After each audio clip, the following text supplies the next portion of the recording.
بسم الله الرحمن الرحيم. يا أيها الذين آمنوا كتب عليكم الصيام كما كتب على الذين من قبلكم لعلكم تتقون. وقال النبي صلى الله عليه وسلم: من صام رمضان إيمانا واحتسابا غفر له ما تقدم من ذنبه.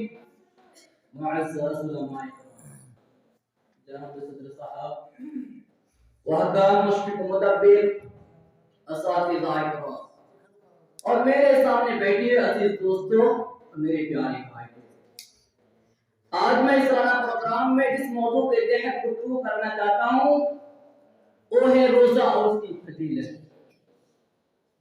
آپ لوگوں کو بخوبی معلوم ہے کہ اسلام کی بنیاد 5 چیزوں پر رکھی گئی ہے، 5 چیزوں پر قائم ہے۔ پہلا نمبر کلمہ شہادت کا اقرار کرنا، 2 نمبر نماز قائم کرنا، 3 نمبر زکات دینا اور 4 نمبر رمضان کے روزے رکھنا اور 5 نمبر طاقتوں کو حج کرنا۔ اسلام کے ان 5 بنیادی ارکانوں میں سے چوتھا رکن ہے روزہ، جو ہر بالغ و عاقل مسلمانوں پر فرض ہے۔ روزہ کے لفظی معنی آتا ہے رک جانا، اور اس طرح یہ تاریخ صبح صادق سے لے کر غروب آفتاب تک اللہ کی رضامندی کے لیے کھانے پینے اور بیوی سے ہم دستگیری کرنے سے رکے رہنے کو کہتے ہیں۔ کھانا پینا بیوی سے ہم دستگیری کرنا عام دنوں میں تو حلال ہے، لیکن اللہ تعالیٰ نے رمضان کے متعین اوقات میں مسلمانوں کے لیے حرام قرار دیا ہے۔ اللہ رب العالمین نے روزے کا حکم صرف ہم لوگوں کو نہیں دیا گیا ہے، بلکہ روزہ ایک ایسی عبادت ہے جو ہم سے پہلی گزری امت پر فرض قرار پائی تھی۔ جیسا کہ اللہ تعالیٰ نے قرآن مجید کے اندر سورہ بقرہ میں اس طرح سے فرماتا ہے: يا أيها الذين آمنوا كتب عليكم الصيام كما كتب على الذين من قبلكم لعلكم تتقون. يا أيها الذين آمنوا ایمان والو كتب عليكم الصيام، تم پر روزہ کو فرض کیا گیا ہے، كما كتب على الذين من قبلكم، جیسا کہ تم سے پہلی امت پر فرض قرار پائے تھے، لعلكم تتقون، تاکہ تم متقی پرہیزگار بن جاؤ۔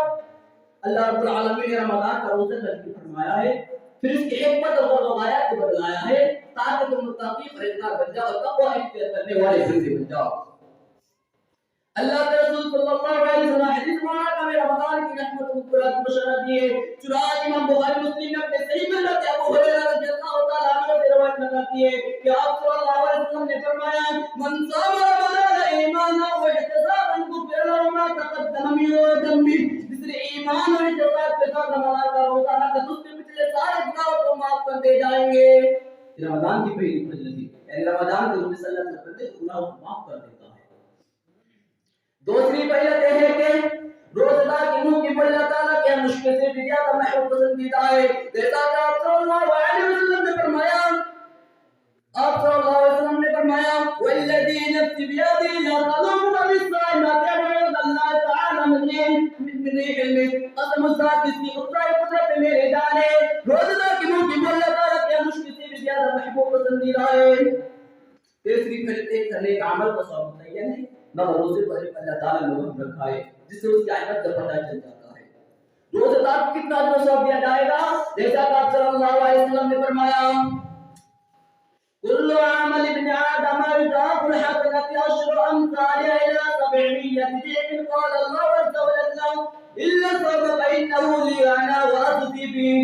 ابن آدم کے سارے عمل 10 گنا سے 700 گنا تک بڑھا دیا جاتا ہے۔ اللہ تعالیٰ کہتے ہیں سوائے روزے دار کے، کیونکہ بندہ میرے لیے روزہ رکھتا ہے اس لیے اس کا اجر و ثواب میں ہی دوں گا۔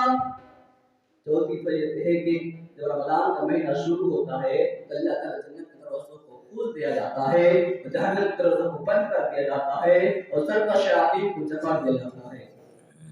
جیسا کہ بہت معروف مشہور حدیث ہے کہ آپ صلی اللہ علیہ وسلم نے فرمایا: اذا دخل رمضان فتحت ابواب الجنة وغلقت ابواب جهنم وسلسلت الشياطين۔ جب رمضان کا مہینہ آ جاتا ہے تو اللہ تعالیٰ جنت کے دروازوں کو کھول دے جاتے ہیں اور جہنم کے دروازوں کو بند کر دیے جاتے ہیں اور سرکش شیاطین کو جکڑ دی جاتی ہے۔ کوئی مہینہ ہماری عبادت اور معمول کو سانجہ بنا دیا جاتا ہے، لہذا میں چاہے اس والے پیدا اپنے آپ کو خوشبو عبادت سے معطل کر لیں۔ پانچویں فضیلت یہ ہے کہ روزہ دار کے حق میں روزہ کل قیامت کے دن شفاعت کرے گا. جیسا کہ آپ صلی اللہ علیہ وسلم نے فرمایا الصیام والقرآن یشفعان للعبد یوم القیامہ، قرآن رمضان کے روزے کل قیامت کے دن دونوں بندے کے حق اللہ تعالیٰ سے شفاعت کریں گے. روزہ کہے گا اے ہمارا میں نے اس دن میں کھانے پینا شہوت سے دور رکھا کہ میری سفارش کے حق میں قبول کر لے. اس طرح قرآن میں کہے میں نے اس رات کی نیند سے روک دیا کہ میری سفارش کے حق میں قبول کر لے. رابی کہتے ہیں دونوں کی شفاعت قبول کر لی جائے گی. چھٹی فضیلت یہ ہے کہ روزہ دار کو باب ریان میں داخل کیا جائے گا. آپ صلی اللہ علیہ وسلم نے فرمایا ان فی الجنۃ بابا یقال ریان يدخلون منه الصائمون يوم القيامة لا يدخلون منه أحد غيرهم. جنت میں دروازہ ہے جس کا نام ریان ہے، اس میں صرف روزہ دار داخل ہوں گے، تیرا کوئی دوسرا داخل نہیں ہوگا. روایت آگے لفظی تصویر میں روزہ دار باب ریان داخل کر دیے جائیں گے تو اس دروازے کو بند کر دیا جائے گا. ساتویں فضیلت یہ ہے کہ ماہ مقدس میں قرآن سے 72 تک کتاب نازل ہوئی. جیسا کہ اللہ تعالیٰ نے فرمایا شہر رمضان الذی انزل فیہ القرآن، رمضان مبارک میں ہے اس میں قرآن کا نزول ہوا ہے. آٹھویں فضیلت یہ ہے کہ رمضان مبارک کے آخری 10 رات راتوں میں لیلۃ القدر کی ہے، جس کو لیلۃ مبارک خیر من الف شہر کہا ہے. یعنی عبادت لیلۃ القدر کے بعد ہزاروں مہینوں کی عبادت سے افضل ہے کہ آپ صلی اللہ علیہ وسلم نے فرمایا تحروا لیلۃ القدر فی العشر الاواخر من رمضان، فی العشر الاواخر من رمضان، رمضان کے آخری 10 راتوں میں لیلۃ القدر کو تلاشو. نویں فضیلت یہ ہے کہ ماہ مقدس اللہ تعالیٰ نے صحابہ کرام کو دعا کی ثبوت سے نوازا جن سے اسلام کو بڑی تقویت ہوئی. ایک ہے جنگ بدر اور دوسرا ہے فتح مکہ. گویا اس میں مومن کے انقلابی پہلا ہے.